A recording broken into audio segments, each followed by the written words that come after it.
Okay, so we are now live. Welcome everyone to Drisha's spring program and the first class of this session on Halakhic, the Halakhic process, a brief history. We value everyone's active participation and we encourage you to share your videos if you're able to.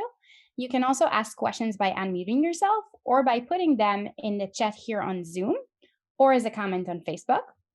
I also shared the source sheet on Zoom, and I will do so again. This class sketches the historical trajectory of the primary halachic texts and the methods and processes they followed. What texts shaped how the law developed? Why did those texts become binding or at least central? As we move into the new eras, how much of an active role do the earlier texts still play? Can the text of the Bible still be brought to bear directly on halachic decisions, or can it only be accessed through the lens of the later canons of interpretation? As so much of the halacha was developed in particular communities and geographic regions, how has globalization affected the models of authority? What does this shift mean for both law and costume in the modern world? We will approach these questions in attempting to understand both how we reach the modern moment and what this means going forward. It is my pleasure to introduce Rabbi Jonathan Ziring. Rabbi Ziring is a Ram and the educational coordinator at Yeshivat Migdal HaTorah. Rabbi Ziring received samicha from the Rabbi Isaac Elchanan Theological Seminary at Yeshiva University. He also received an MA in Jewish philosophy from Bernard Revel Graduate School and a BA from the honors program at the Yeshiva College of Yeshiva University.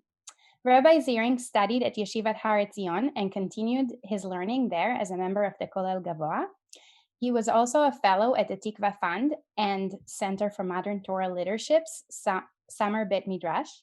Rabbi Ziring has previously served as Sgan Rosh Kollel of the Yeshiva University Torah Mitzion Beit Midrash Zichron Dov and as the rabbinic assistant of Beit in Toronto. He has taught in many contexts in the US, Canada, and Israel, focusing particularly on the halachic process. With that, I'll turn this to Rabbi Ziring. Thank you so much. So I'm really excited to learn with everyone. When Rabbi Zucker reached out to me to see if I'd be interested in teaching, I was really excited. This is really my hobby, is to teach about the halachic process. Rabbi Zucker and I were chavrutot for at least 5 years. It was I was really glad for him to reach out, and I'm really excited to teach my first course here at Drisha. With all the limitations of COVID, it's opened up the ability for me to learn with new people, and I'm really excited to meet everyone. If you're not opposed, if you have a question, it's definitely easier for me if you unmute yourself, so I don't have to look at the chat. I will try to look at the chat periodically, but it feels more participatory, and it's just easier for me if you just unmute yourselves and shout out like you would in person. Okay, with that, let's get started. So our goal for the next 6 weeks is to explore the halachic process, both historically and also as we're going through the history to understand the process, the methodology that were used by the authorities throughout the generations to formulate that thing that we know as halakhah, as Jewish law. So our goal for the first class is going to be to try to sketch this history as much as we can do in an hour, which I know is a tall task, but we'll see what we can do. So I'll start by sharing the screen here. Okay, so for the first source, this is not really a source, but this was this picture here is actually the picture of a very, very large framed picture that is one of the few things that my wife insisted that she take from her parents' house when we got married, called the Sea of Halakhah, which is a good way to start. It's an attempt to, in a single picture, imagine how we got from the Torah, how we got from the Word of God, all the way to halakhah as we know it today. obviously it stuffs a lot into a picture, but I just want to look at it for a minute because I think it's helpful to understand what exactly we're doing and how complicated it can be. We'll try to simplify it as much as possible, and I do think that this picture helps us at least ground ourselves. So after we have, the Torah really starts as not surprisingly with this week's parsha, with God giving us the Torah at Har Sinai, which is this mountain over here. And then, as the Mishnah in Pirkei Avot tells us, the tradition was then passed, both the written tradition and the oral tradition that accompanied it was passed down through the generations, from Moshe to his student to Yoshua to Joshua, and from him to the sages that followed him, and the prophets and the judges, and etc., until it got to the Anshe Knesset Hagdolah, to this body, which included both the later prophets and the beginning of the rabbis, which we call the Anshe Knesset Hagdolah, the men of the Great Assembly. And then the early sages, the early leading sages were known as the Zugot, the pairs, the head of the two heads of the Beit Din. And as we go through that period, so for those of you who've studied Pirkei Avot, we meet these early groups, and then we get to the Tannaitic period in about the 2nd century, but we'll get more into this, which is the period in which the Mishnah is written, as well as some less known contemporaneous texts like the Tosefta, which are Tannaitic material. They don't make it in to the Mishnah, as well as Midrashei Halakhah, which is exegesis of the psukim, analysis of the psukim leading to halachic results. And then after you get to the Mishnah, following this image here, so then first you get the Eretz Yisrael Amoraim, the Amoraim who live in Israel, who write what becomes known as the Talmud Yerushalmi. About a century later, you get what is now just known as the Gemara or the Talmud Bavli, with the Babylonian Amoraim. And then it continues. You get the period of the Saburaim, who we'll talk about, who are this intermediate period between the Amoraim of the Gemara and the Gaonim, who are the heirs to the yeshivot of the Gemara. And then around the year 1000, so we start defining people, and we'll talk about what these terms might mean and why we have these divisions. The Rishonim, literally just the early scholars, which the exact cutoff between them and the next period, which is the Achronim, the later scholars, let's say sometime around the time of the expulsion from Spain, so sometime around the turn of the 16th century. And that's basically what takes us, right? Shulchan Aruch is written around that period, the mid-16th century. And then, again, the periods are not exactly clear, but they take us basically to the modern period, right? That is, in a snapshot, is this ocean here that you get, the sea of halakhah. And what I want to try to do is understand it in the most basic and overarching terms, to understand what exactly is this thing we call halakhah. How did we get where we are? And try to understand how it works so that we know where we're going. That's our goal for the next few weeks. Okay, so to start this discussion, I start with a passage in the Rambam, in Maimonides. So the Rambam, the probably greatest of the codifiers, lives most of his life in Egypt after his family is chased out of Spain by the Almohads. Born in 1140, dies 1204, 1205. So in Hilchot Talmud Torah, in the laws of Talmud Torah, the Rambam asks, what is this thing we call Talmud? Anyone who's ever studied Torah has at least heard of the Talmud. And when we think of the Talmud, we think of, or we think of Gemara, we think of the Babylonian Talmud, we think of Daf Yomi, we think of whatever we think of. But the Rambam asks formally, what exactly is Gemara? What is Talmud? What exactly does this entail? So the Rambam tells us as follows. I'll read the English. I've included English for almost all the sources. It could be on this sheet for everything, but almost all of them. But the Rambam writes, one is obligated to divide his time of study by 3. 1/3 for the study of the Holy Writ, meaning for Psukim, for Tanakh. 1/3 for the study of the oral law, and 1/3 for thinking and reflecting so that he may understand the end of the thing from its beginning and deduct one matter from another and compare one matter to another and reason out by the hermeneutical rules in which the Torah is expounded to the end that he may know which are the principal rules and how to deduct therefrom that which is forbidden and that which is permitted and other like matters which he studied from the oral tradition. This subject of study is called Gemara. Now that's a bit of a complicated description there, but let's try to unpack what the Rambam is getting at. So the Rambam, when he says, what is Gemara?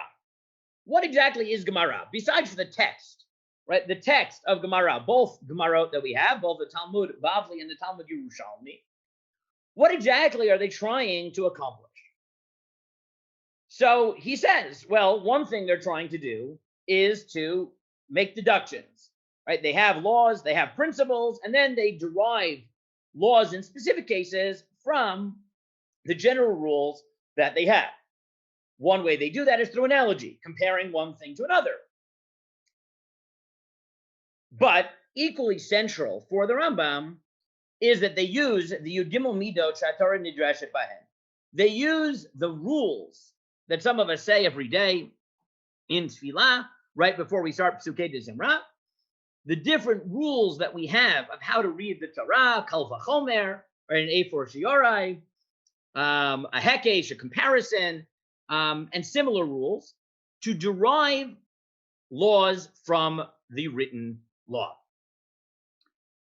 And the Rambam says that this process, let's look at the Hebrew just for a minute. V'yavin b'midot she'atorah nidreshet bahen ad sheyeda heyech hi ikar hamidot v'heyech yotzi ha'asur v'mutar. To understand the rules of how the Torah is studied until you know the principles and how the laws permitted and forbidden emerge from it, inyan zeh nikra Gemara. And this, I feel, is often neglected. Right? People think of Gemara and they think primarily of the dialectics and the analysis and the mental gymnastics, but equally central for the Rambam, Gemara for the Rambam includes understanding how the Torah gets from point A, from the psukim, from the word of God, all the way through the analysis, through the derivations, through the hermeneutical principles, all the way down to practical law. Meaning, for the Rambam, it's not just important to understand the bottom line, but part of what it means to understand halakhah is to be able to trace that history, that intellectual history, all the way back from what God said through the oral tradition to get to the law as we have it. So our goal for the next few weeks is to try to understand that. Okay, I see I have 2 comments already, 2 in the chat. Let me look quickly. I can read it to you if you'd like. Okay, I got one from here from Eliza. Is Rambam referring to original thinking when he says 1/3 for thinking and reflecting, or simply the study of what came before? I think it's both, right? Some of it is understanding what came before, though we'll see this a bit more next week. But the Rambam clearly thinks that part of it is understanding what came before, but part of it is understanding it yourself. And one of the great mysteries, and this will be what takes up all of next week, is why is it that we feel so bound by the early text, by the Mishnah, and more specifically the Bavli, such that we spend so much time understanding what they said rather than understanding how we get to the Torah directly. We'll actually spend 2 weeks on this in different ways. One is understanding the uniqueness of the Bavli, and the second is it really true that all we do now is understand the Bavli, or if you sit down and are compelled to believe by your analysis that the Torah tells you to do something, which is not in contradiction with the Bavli is just silent on it, can that be binding? Which, while some people think that's crazy, as we'll see, many authorities don't think that's the case. They think you can actually create new halakhah from the psukim as long as it doesn't go against the canons, even nowadays. And that will be, I think, the third week, but I have to look at the schedule as we do it. But that's definitely one of the weeks that we have. So those two questions: how did it become that we're so obsessed with analyzing the Mishnah and the Bavli? Question one. And two is, can we still analyze things completely in novel ways from the Torah itself, from Chumash? Both those points we're going to take up, but I think the Rambam includes both, understanding the past and coming up with new things. What does the second, third oral Torah include? That probably includes the Mishnah, which are the basic principles. But we'll talk about that in just a few minutes. But probably the Mishnah and that sort of that period of analysis. Okay, so with that in mind, let's continue. So we said we start with the Torah, but sometimes when we say Torah, we mean Chumash, we mean the Taf in Tanakh, right? Just that first part, just the Bereshit, Shemot, Vayikra, Bamidbar, Dvarim, the 5 books of Moses, the Pentateuch, whatever you want to call it. We mean that, and sometimes we mean Tanakh. We mean all 24 books that have been included in the 3 sections of the canon of the written Torah. So which of those really begins our, well, we know where it begins. Which of those are included in our journey into halakhah? So the Gemara makes it pretty clear here in number 2. This is on the first daf of Bava Kama, the first page of Bava Kama, in the context of deriving the sources for one of the 4 central categories of damaging. Of animal damages, of goring, of keren, which literally means horn, but it means goring. So the Gemara says, keren minala. From where do we know that goring is one of these central categories of damages in law? So the Gemara says, D'Tanu Rabbanan, as the rabbis taught, ki yigach ein nigicha ella b'keren. The Torah says goring, and goring is done with a horn. Shne'emar. And it quotes the pasuk from Milachim in a quite dramatic story where the false prophet Tzidkiah ben Kenana wants to illustrate that the king will be victorious, which he won't. And in order to illustrate that, he makes horns to make a point that you will gore your enemy. Karnei barzel vayomer ko amar Hashem be'ilat tinagach et aram. Ve'omer, and furthermore, it says b'chor sharau in Dvarim. It says that b'chor sharau hadarlo v'karnei re'im karnav v'hem amim yinagach. In one of Moshe's blessings in the Zohar Bracha. So when referring to this re'im, metaphorically, it talks about its horns and its ability to gore. So the Gemara asks, "My Omer, why do you need 2 verses to prove that you gore with a horn?" V'chi tema divrei Torah midivrei Kabbalah yol yalfinan. So he said the Gemara's problem is you might have thought, well, you can't learn law at all from the words of the prophets, from that middle section, from the Nevi'im. Tashma, you'd be right in that case. So we need a pasuk from the Torah. We need a verse from the Torah itself. B'chor sharo hadar lo.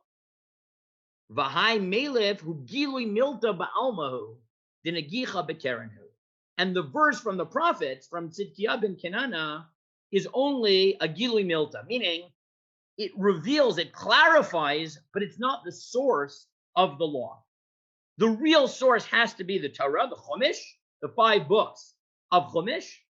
But if sometimes you're unclear on what exactly the Chumash means, so then you can look at the words of the Nevi'im, you can look at the words of the Ketuvim.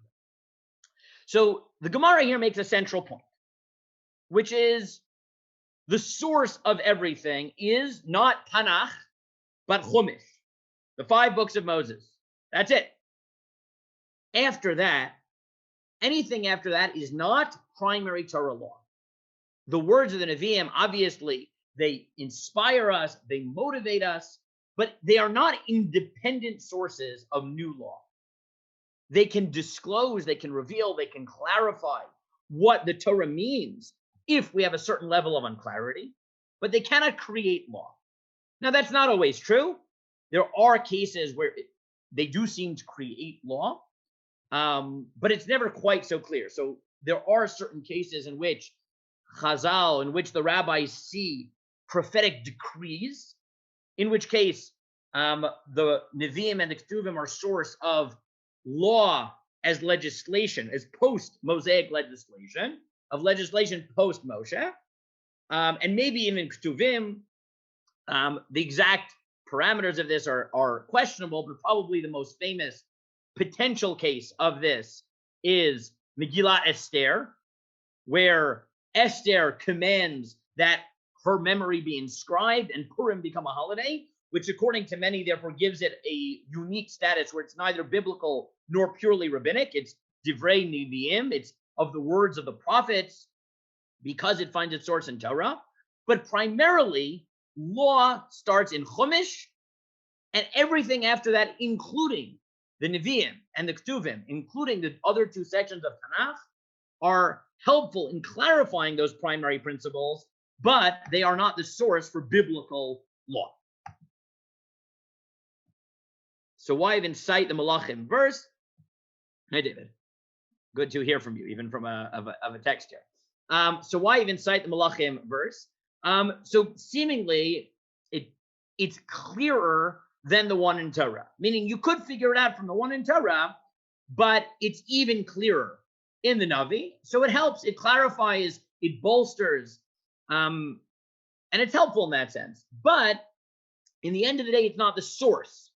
And since our goal is to understand the Torah, we can use everything, including words of the prophets, to clarify the Torah. But in the end of the day, the Torah, the Chumash, is the source of law. Okay, so now what do? We have the Torah, and now, well, where do we go from here? So as I said, the first Mishnah in Pirkei Avos gives us a little bit of a history. Moshe kibel Torah miSinai. Moshe gets it from Sinai. Umisara Yoshua, and he gives it to Joshua. Yeshua's Kenim, Kenim Leviniyim. Unavim Misarul Anshe Knesset Agdolah. So Yoshua gives it to the sages, who give it to the prophets, who give it to the men of great assembly, and they said three things, and then we go on. But it doesn't stop there. The question we are asking tonight has puzzled people living at every stage of the journey in halakhah. Everyone wanted to know. How did we get to what we know as halakhah? This isn't our question living thousands of years after the process was set in motion. Everyone wanted to know this. So let's look at source 3. Perhaps the most famous and most celebrated text which tries to trace this tradition was written by Rav Shreira Gaon. So Rav Shreira Gaon is at the end of the Gaonic period, which we will get to, but the Gaonic period is, let's say, 1.5 periods after the Gemara. Rav Shreira Gaon, it's not exactly clear how long he lived, but something about 100 years. He clearly lived a long life. The approximate dates are somewhere around 906 to 1006. Exactly, dates are unclear, but he lived a long time. And he gets the following question, which is really our question. And I bolded it here. And for those of you who downloaded the sources, you'll see, I'll just run through it for a second. You'll see that I've included, I made this on Svaria, where much of these texts are translated. So much of the material here is translated later on in the sources, not all of this letter, but everything else is translated. So you have that in the sources for future reference, and we will draw on it as we go through. But Rav Shreira Gaon in his time was asked this question: "V'sheshaltem," you asked, "Keitzad nichtiva ha-Mishnah?" How did we get to the Mishnah? Im anshe Knesset Agdola hitchilu lichatva. Vikatvu miktata. Did the men of the great assembly start it and write some of it? Kachmei chol dor vador achaber Rebbe v'chatma, until Rebbe got to the point where he sealed it. Well, how did we get here? Harei Rav Stamahi, Stamati Rabbi Meir. Now, I'm not going to read his whole question, but you see that the people asking to him were really curious about this question and had some rudimentary knowledge. So they said, how did we get here? Right? How did we get to where we are now? Now, obviously, there are 1,000 years before us, and we're going to have to fill in the gaps post Rav Sheragon. But this is not a new question. Everyone wants to know, how did we get here? So I've tried to bold key things in this letter, and I want to trace the history of Rav Sheragon. And as we go through, I'll make some comments about some of the unclarity that emerges from it. But let's follow fundamentally how Rav Sheragon, living 1,000 years ago, viewed the history of halakhah. So he says, "Tshuva, v'hacha havya milta, dirishonim lo ityada shmahon, ela shmotan shel nisiim v'shel avot beitin bilvad, mishum dohave machloket beinehem, elo kol ta'amei deoraita have yadun lehon yediah brura." Said, listen, there's a bit of blurriness. There's a bit of unclarity. We really don't know who the early rabbis were. But he has a fascinating claim. He says, you know why we don't know? You know why until the Mishnah, the only thing that the Mishnah lists is the zugot, the head of the two heads of the Beit Din, the Roshav Beis Din and the Nasi, because there was no dispute. The way he imagines it is that basically the first few thousand years, I guess the first 1,000 years or plus of halachic history, there was no machloket. There were traditions about what the Torah meant that were passed down from Moshe to Yeshua to the Zkanim to the Anshe Knesset Agdola, and no one argued. Everything was clear. So when there's no fights, there's consensus. The individuals disappear. Who needs to know the name of any particular member of the tradition if everyone agrees on what the tradition is? V'talmud nami hava yadiya lahon, yadiya brura, v'havu hainu have dikduke b'mishnatam akol davar v'davar. And the analysis too, every detail of how to understand the Torah, everybody knew that too. So from the Mishnah to the Anshe Knesset Agdola, which is several hundred years, right? Some of them are prophets, so the late prophets, Chagai, Zechariah, Malachi, as Chazal imagine it, Mordechai. So you're talking about the time of the between the first and the second Beit HaMikdash, so about 586 BCE, going on for a little bit after that. That's the Anshe Knesset Agdola. And the ensuing generations, there's no machloket. Everyone knew, you just passed on the tradition. And therefore, we don't really know who was in that period. And that brings you several generations in to the tradition. And then here in Hay, he says, V'kama dahave bein hamikdash kayam, kol chad v'chad me'ravata ave migmarhu l'talmidei tamei deoraita, u'de mishnah u'de talmud. As long as the Beit HaMikdash stood. So every rabbi would teach his students, he would explain the Torah, the rationale for the Torah, he would explain how you derive law from the psukim. However he would express it, and he would teach the students as he wanted. There was so much wisdom. They didn't have to work too hard at it. And if there was a dispute, so you bring it to the court, you come up to a conclusion. But basically, things were easy as long as Jews had sovereignty. So he says all that early period, basically until the first century of the Common Era, when the Beit HaMikdash was destroyed, 66, 68, 70 CE, more or less, there was no machloket. People just taught their students, and it was all great. And then he lists all the names, and this is why I gave it to you, because just to understand how much he cared. He gives you in each generation, we're not going to read all the names, but he gives you in each generation who was there, Yochanan ben Zakkai at the time of Korban Habayit.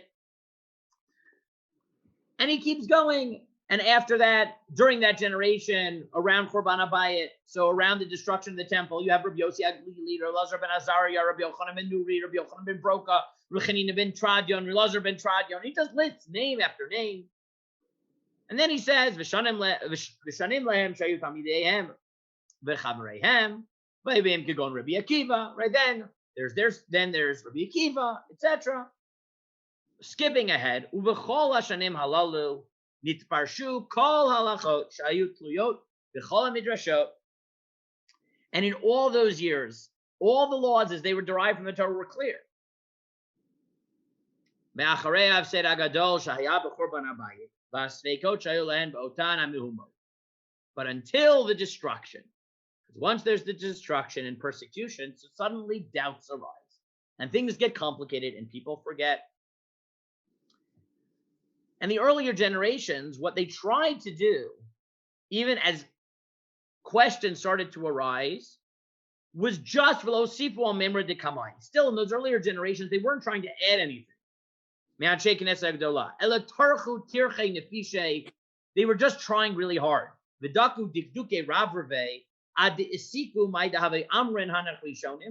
All they were trying to do was figure out what they had said before them. And what they used to do.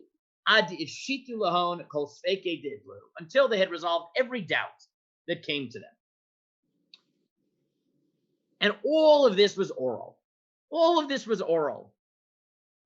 Now, it wasn't just, parenthetically, it wasn't just Jews at this time who thought that the oral law, the notion of oral law was the supreme. You'll find this in Greek law and in Greek philosophy as well, the supremacy of oral law, of things that are passed down from student to teacher with the living tradition rather than what they saw as the stultifying effects of writing it down.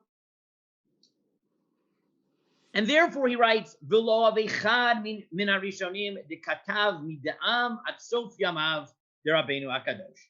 None of this tradition gets written down until Rabbeinu Hakadosh, until the Mishnah. V'chein nami lo vegarsu kulu b've'echad v'loshon echad. Not only was it not written down, but it wasn't uniform. It wasn't taught in a single, uniform language. They understood the reasons. Everyone knew the basic same idea. They still weren't really arguing.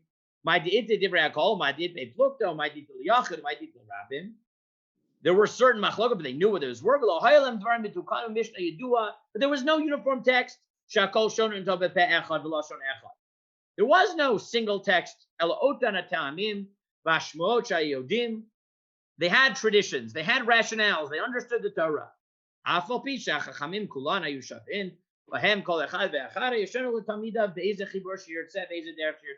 And even though the substance, more or less, they agreed on, they taught however they wanted.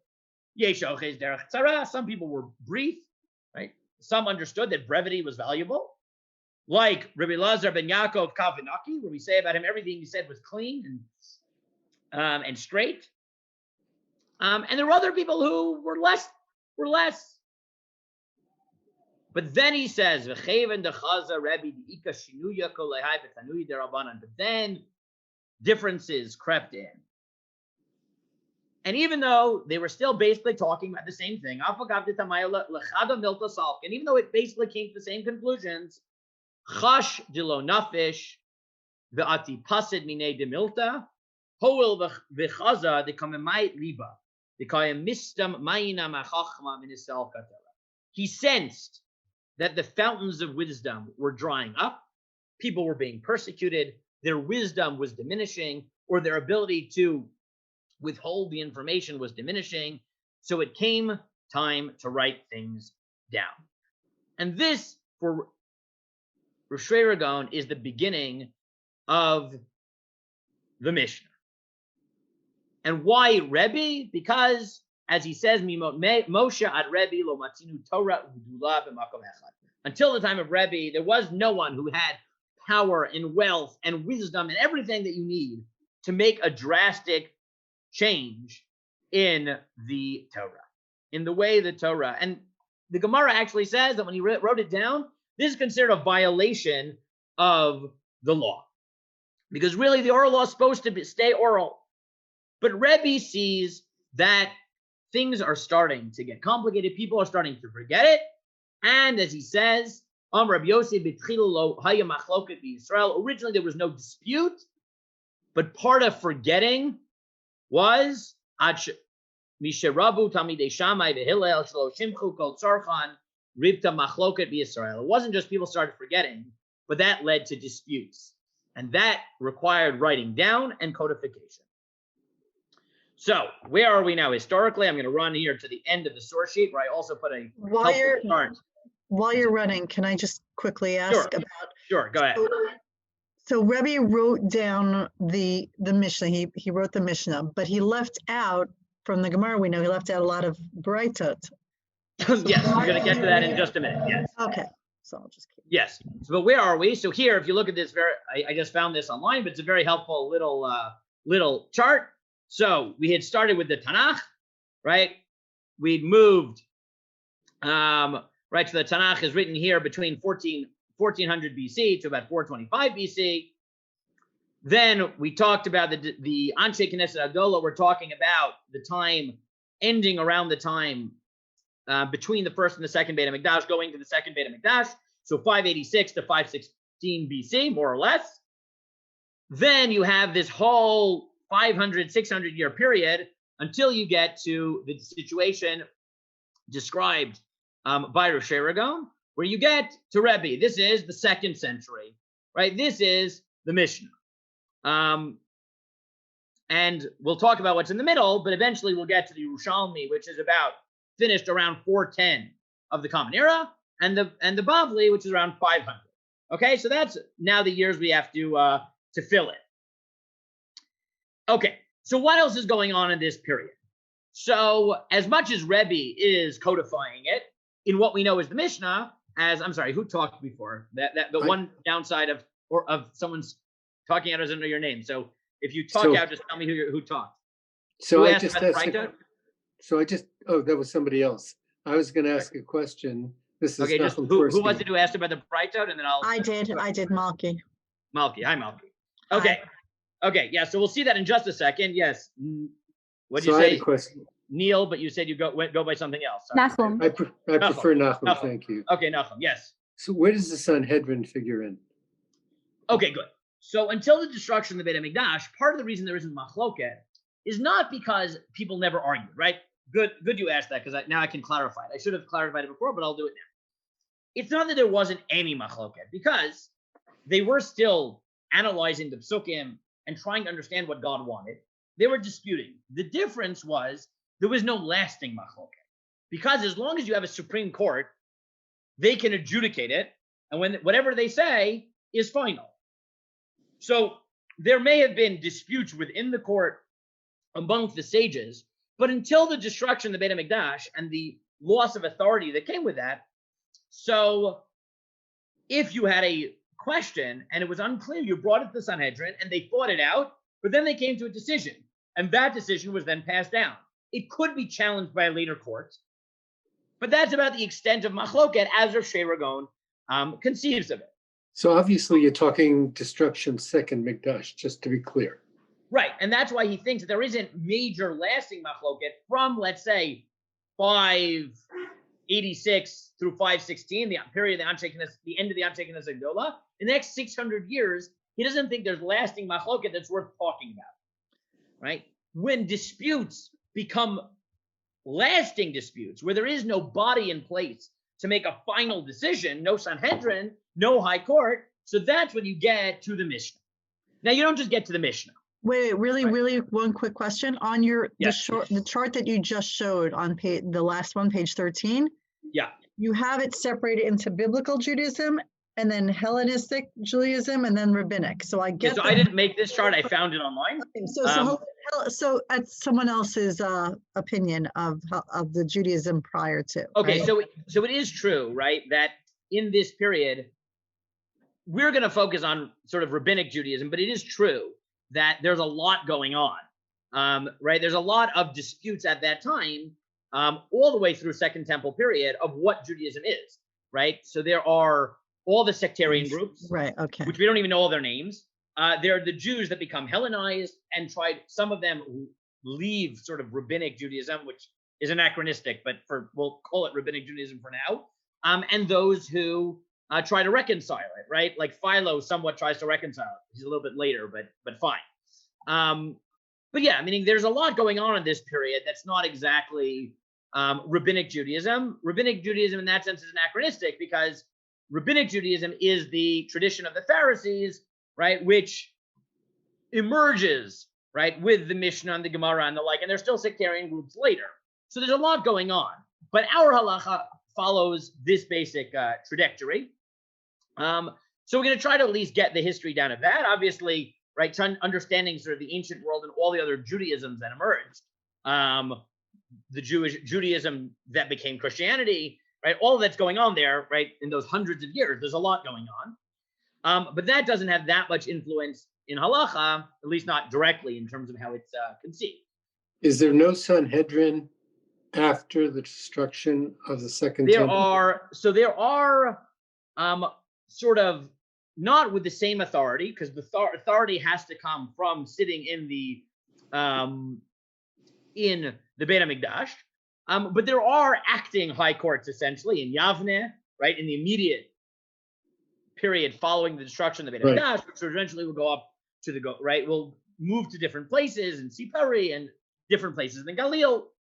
So there are acting Sanhedrins that try to consolidate, and people like Rabbi Gamliel really do try to consolidate power, but it weakens. It gets consistently weaker, which is part of what leads to the disputes and fighting that leads to Rebbe's need for the Mishnah, is that the authority slowly becomes less centralized and less, right? There's an attempt to centralize it, right? That's Rabbi Gamliel's whole goal, is to maintain a central authority post-destruction. But it doesn't work so well because people start fighting. For a while it works, but then in the next 100, 200 years, that's when things get much more complicated, and that's when Rebbe starts writing down the Mishnah. The breaking point in Chazal's mind is Hillel and Shammai and their students, where it's not just one dispute here or there, it becomes different rabbinic cultures. What year? So this is talking 2nd century, right? So now we're in Hillel and Shammai. You're talking they're students, so exactly where to draw the line, right? But around the 2nd century, which is right around when Rebbe is going to be writing the Mishnah, though that's at the end of the period. Now, as Malki correctly noted before, this is not the only thing that's going on. It's not only the Mishnah. There's also the things that Rebbe decided didn't get into the Mishnah, but were other traditions, and that's what is known as Tosefta, or the Breitot, as you have here, by Breita de Tosefta. But there's also Midrashei Halakha. There's also Midrashei Halakha. So at the same time period, there are Tanaitic texts that are just collections of analyzing psukim and deriving law. So you have Sifra, which is on Vayikra, which is on the Karbanot in Vayikra. There's the Sifrei, which is on Bamidbar and Dvarim. There's several Mechiltot, which are on Shemot. And these are all happening in this period. So it's not just Rebbe who's writing, but you have Rav Chia, who's writing down the Breitot or the Toseftot.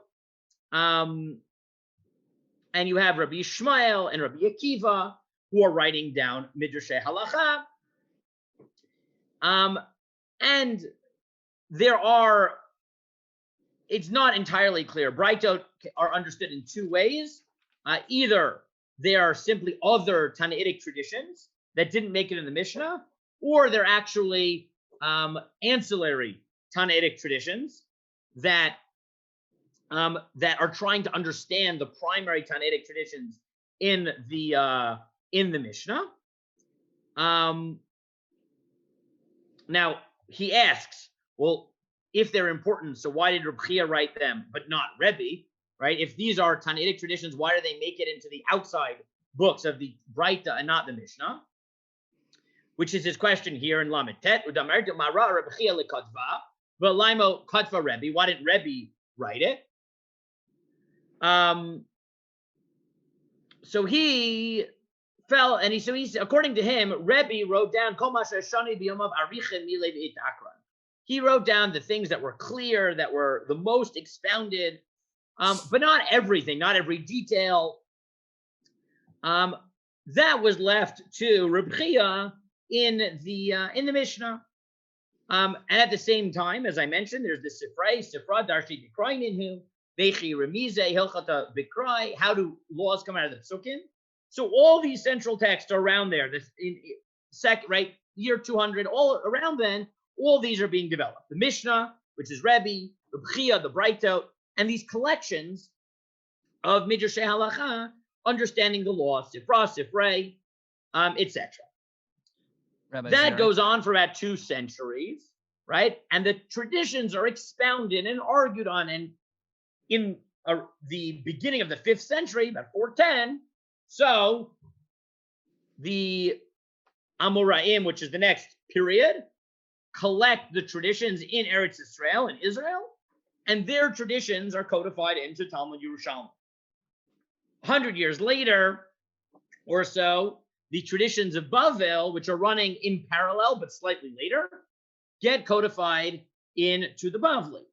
And as I won't read it inside, but as he describes here, there continue to be disputes and clarifications and expounding and expansions and applications of the law and usage of all the drashot and the analysis of all these Tanaitic texts and further analysis and application and exposition from the Psukim led to these 2 Talmuds, the Yerushalmi in the 5th century and the Bavli in the 6th century.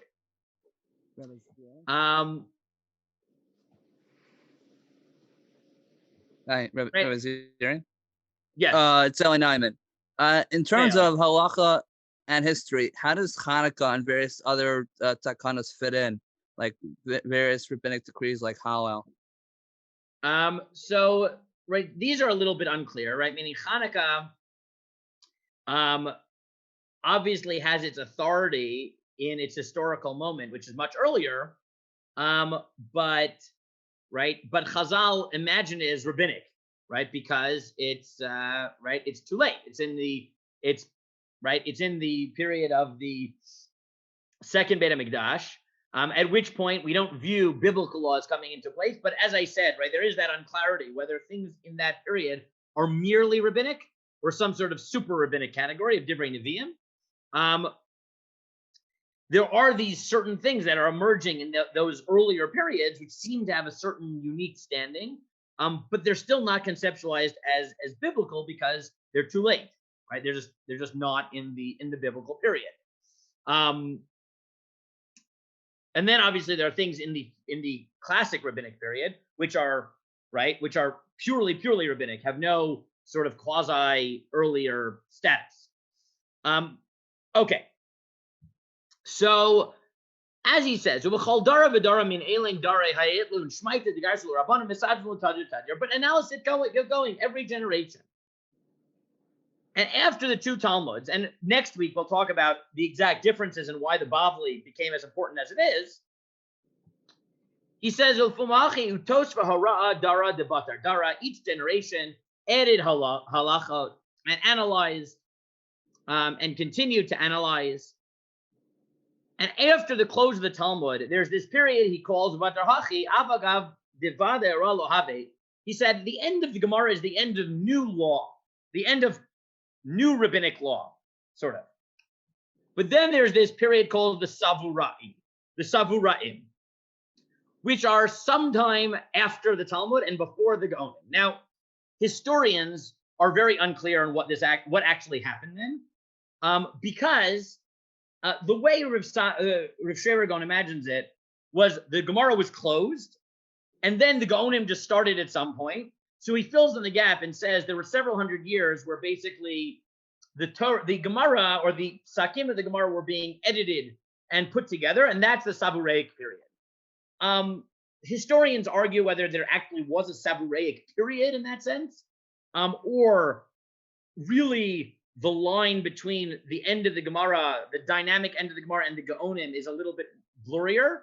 and whether the Gaonim themselves, who, as we'll see in a moment, were the heirs to the yeshivot in Bavel. They lived in Bavel, and they were actually the Rosh Yeshiva of Sura and Pumbedita, of the main yeshivot in the time of the Gemara, whether they thought they were still creating law.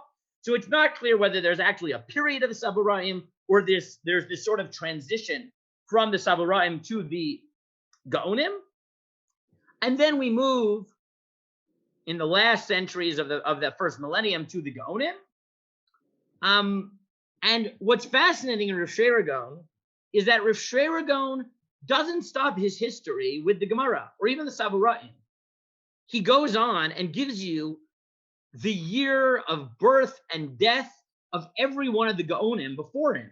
And you see here, Shachiv Rav Shnat Tavkuf Nun Chet, Shachiv Shmuel, right? He goes to Rav and Shmuel, but then after the death of the Saboraim, he goes through his predecessors because he saw himself as a live part of this tradition going from the Mishnah all the way to him. And the Rambam, in his introduction to Mishnah Torah, does something similar to Rosh Hashanah and traces this history. He also thinks that there was no machloket because before Rabbi, and eventually because of persecution.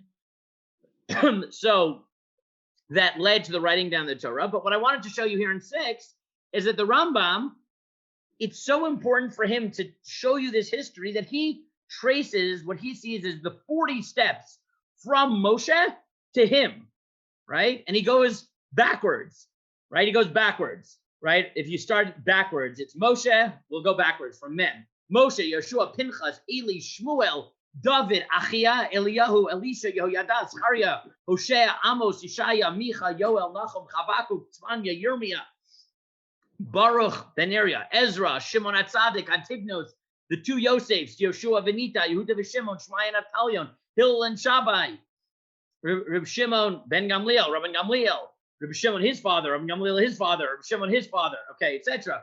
Rebbe, Shmuel, Rebbe Am Yochanan, Rav Huna, Rabba, Rav Ashi, right? He traces these 40 generations because for him it's important that you see from beginning to end what this tradition is.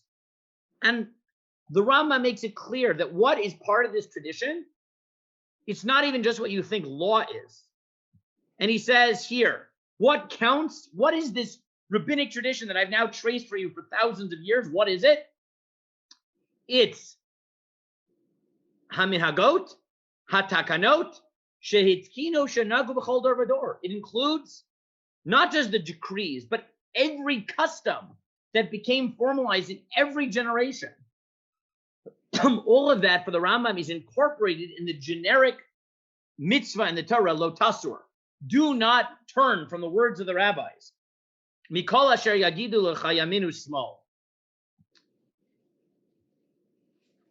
And he says, right, nowadays, we don't have any central authority. So now, lefichach, and this will become important later in our classes, lefichach ein kovin anshe medina zulin hog b'minag medina acheret. Nowadays, there isn't a centralized authority. And therefore, you can't challenge people's customs. But for him, that is a problem. Because through the Bavli, there was still an attempt to have unified practice. And that's why we tried to hash out all the machlokot in the Bavli. But we don't have that anymore. And then and therefore he tells you at the end,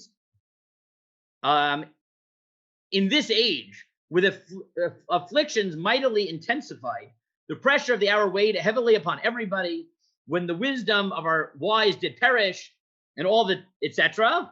Therefore have I, Moses, son of Maimon of Spain, girded up my loins and supporting myself upon the rock, blessed be he, made a comprehensive study of all books and minded myself, etc. He said, because of the problem in history that we are now, that things are unclear, I wrote my book. So the Rambam continues the tradition we saw of placing himself in this tradition. So let's try to sort of orient ourselves. So where are we? So what you get, the primary law is the Torah, the Chumash. Navim Ktuvim, here and there have certain decrees that have sort of superpower, But for the most part, even Nevi'im and Ketuvim are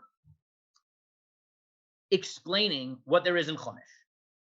Then you have this 6 centuries, essentially from the destruction of the Beit HaMikdash, the time of the Anshe Knesset Abdullah, through the destruction of the second Beit HaMikdash, where there are certain machlokot, there are certain disputes, but because there is a high court, disputes are resolved, and the norm is consensus. But then after the destruction of the Beit HaMikdash, all the attempts to keep consensus begin to fail, disputes start, and people start to forget the teachings. So the Tannaitic material is collected in the Mishnah, but all in the 2nd century, by also the Breito, the Tosefto, and the Midrashei Halakha. But that's not enough, because there continue to be disputes and attempts to apply the law in new ways, which manifest themselves in the Palestinian Talmud, the Yerushalmi, the Amoraim, ending in 410, and then about 100 years later, the Bavli. And then there's this amorphous period of the Savoraim, where between the Savoraim and the Gemara, where they're editing the Gemara, then leading to this period of the Gaonim, who are the heirs to the yeshivot of the Gemara, but they see themselves as post-Talmud, and they're either just understanding the earlier law, though there does seem to be some independence there where they think they're still creating law. That continues till about the year 1000. And as you see in Rosh Hashanah writing in about the year 1000, in the Rambam writing 200 years later, everyone then views themselves as continuations of this tradition. Now, at some point, as we'll see next week, they view the Bavli as the final word, and everything post-Bavli is just interpretation. And next week's question is, why is that the case? But despite the fact that everyone sees the Bavli as the final word, they still see it critical to place themselves generation after generation in the tradition, because as we started with the Rambam, they need to see how you got from point A to point Z, no matter how many letters there are in between, which for them is not just 26, right? And they tell you every single generation, because it's important for them to understand how this developed through the disputes, even if disputes are not ideal, to their own period. And the Rambam tells you that that's his goal too, that the Gemara tried to take Machlokot, unified Klal Yisrael. It didn't really work. The Gaonim fought for several hundred years. Now everyone has different traditions. I'm going to try to codify it in the 12th century. It doesn't really work. He's pushed back on it and says, no, at this point, we can't codify. So for 500 years, you have the period of the Rishonim, more or less, from the year 1000 to the year about 1500. And then in the mid-16th century, we'll talk about this much later, Rabbi Yosef Karo, when he writes the Beit Yosef and then the Shulchan Aruch, does the exact same thing. He says, things have gotten out of hand. Things aren't clear for the last 500 years. I don't know what to do. Here, I'm going to write a compendium so that we can now bridge the last 500 years of tradition and codify them and bring us up to date now. And what you see is that in each generation, the rabbis of that generation see themselves as living links in this tradition, but are constantly trying to place themselves and figure out, how do we deal with the added hundreds of years of complexity, recognizing that ideally at some level we used to have a unified system, but now we don't, and maybe we celebrate it, maybe we bemoan it, but we have to deal with it. And there's an attempt in each generation to place the posek places himself to understand how we got there. And that's really our journey, is to try to figure this out. So we've mostly gone through the Gaonim, which are this political heirs and spiritual heirs to the Gemara. But then there were these 500 years of early authorities that become the Rishonim that basically ends with the writing of Shulchan Aruch in the 16th century, where that era is codified. And then the next 500 years are more or less referred to as the Achronim. We'll talk about in later weeks why we get to these seeming arbitrary divisions.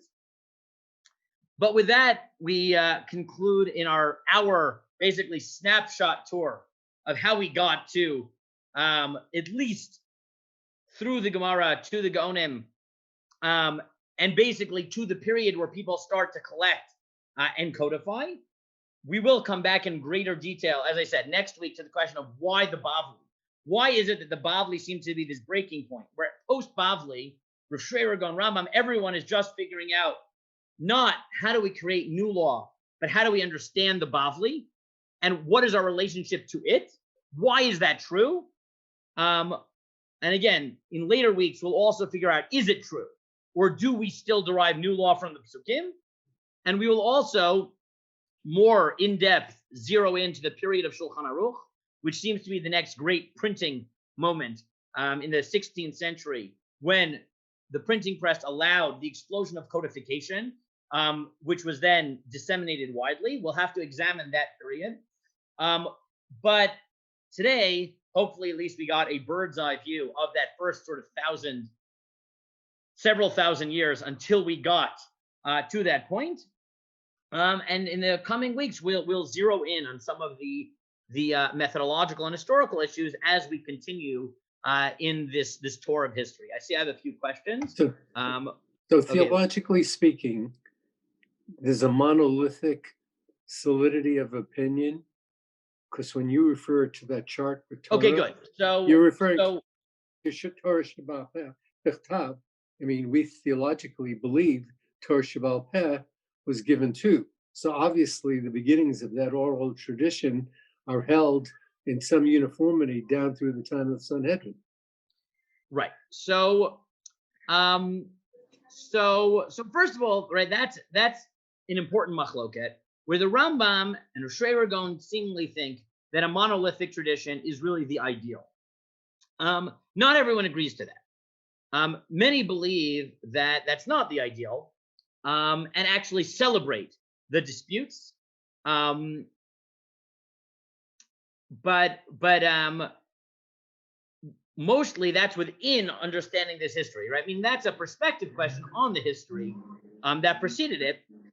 But the Rambam and the Rosh Hashanah would tell you, yes, a monolithic tradition would be ideal, but we can't get it, and that is shared by many. But others would not say that. So people like Yamshel Shlomo Luria, as we'll see, did not believe that at all. He thought that the multiplicity of traditions is in fact intrinsic and inherent to the system, rather than a feature rather than a bug. Now, so David notes that yes, many of the Braithot do contradict elements of the Mishnah. Now, in some cases, the Amoraim and the Savaraim, or the Stam, which we didn't really talk about, but the try to resolve contradictions between the Mishnah and the Braita. Sometimes they do. Sometimes they just rule like one over the other. And a lot of what the Gemara is trying to do is resolve the tensions in Tannaitic traditions. That is definitely true. Now, as to the question of historicity here. So, as I alluded to a little bit when we talked about the Savaraim, it's not clear that Rav Shreira Gon or the Rambam have an exact grasp of history exactly as it was. That's true. And if you look at historians, they'll challenge it. And as I mentioned earlier, it's not clear whether there really was a Savaraic period so much, rather as a slow transition from the Gemara to the Gaonim, where during the Gaonic period, there were people who believed they were bound to the Bavli and people thought they were still doing independent law. It's true. And some of this history may not be exactly accurate. But this is the tradition. This is how the tradition viewed itself. And even if at the margins, there may be things that are not exactly true, or might be oversimplified, it's important to understand the self-concept of the people in the tradition. And yeah, the Rambam has a little bit of differences, and Rosh Hashanah has little differences, and they may not be identical. But the general notion that during the Mishnaic period, they were trying to codify the traditions that have been passed down, and then disputes exploded as they were forgetting things and implementing it in new ways, which led to the two Talmuds. That is more or less true. Now, yes, as David correctly notes, academia doesn't accept all these reconstructions. In many ways, right? Some of it's oversimplified, and that's true. And it may be that it's more complicated than this.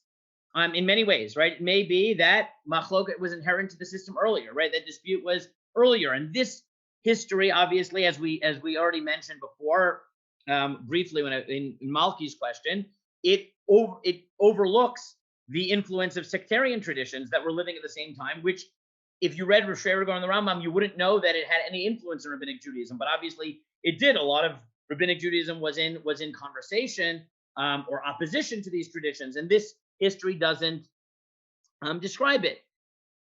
The midot.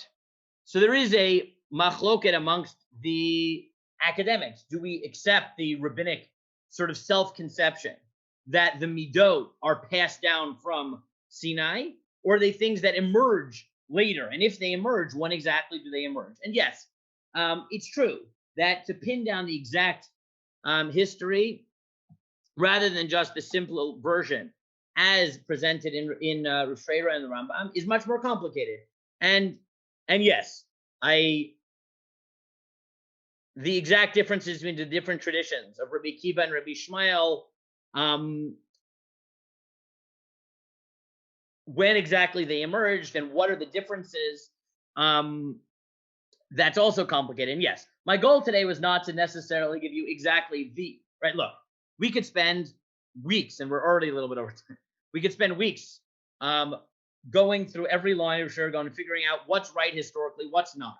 But the self-conception that the way halacha emerges is trying to understand how the Torah came from the Torah, was analyzed through the midot, whenever exactly they were developed, through the Tanaitic period, how we tried to collect and create consensus, or at least organize machlokot and figure out how to move on from that. And that process continued in the time of the Bavli, the Yerushalmi and the Bavli, and then through the Gaonic period. It was codified in the Rishonim and codified again in the 16th century in Shulchan Aruch. And that each member of the tradition is trying to find their place. Understanding that self-conception is important to understand the way poskim think, and the way they imagine themselves as part of the process. So we'll officially call it there. I will stay on for as long as people want for questions. I finished at an hour, and I've only been fielding questions, so I don't feel so bad with that. But I will officially end it now and stay on for questions as long as you want. Yes, this is not right. We could talk forever about the exact historicity of all this. What I wanted to do was paint the conception of those people who are bearers of the tradition to understand what they think they're doing, and how they think they're channeling this tradition.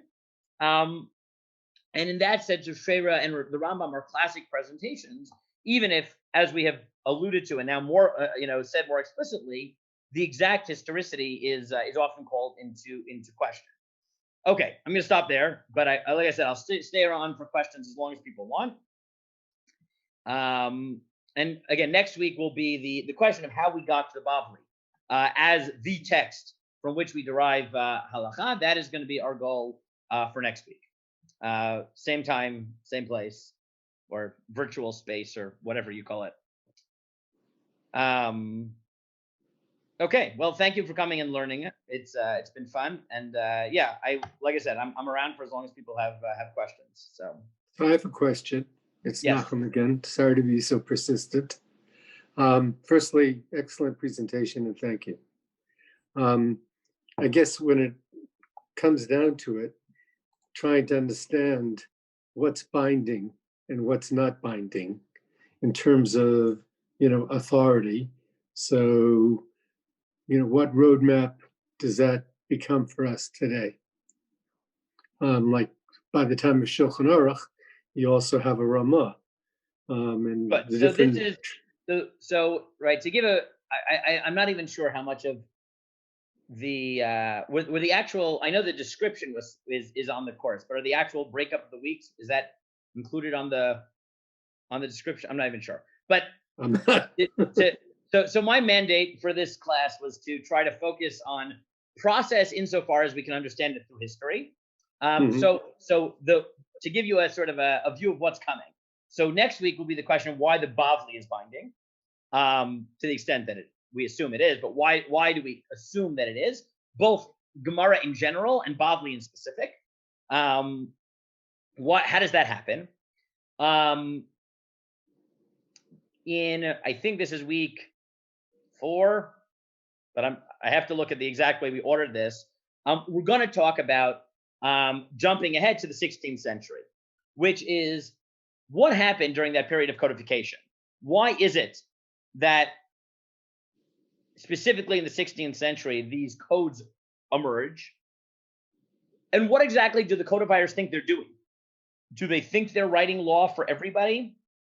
Do they think they're writing law only for their communities, local or broad? We'll see that even what the Ramah is doing, Ramosh Israel is doing, is very unclear. And there's a fascinating machloket, a fascinating dispute that emerges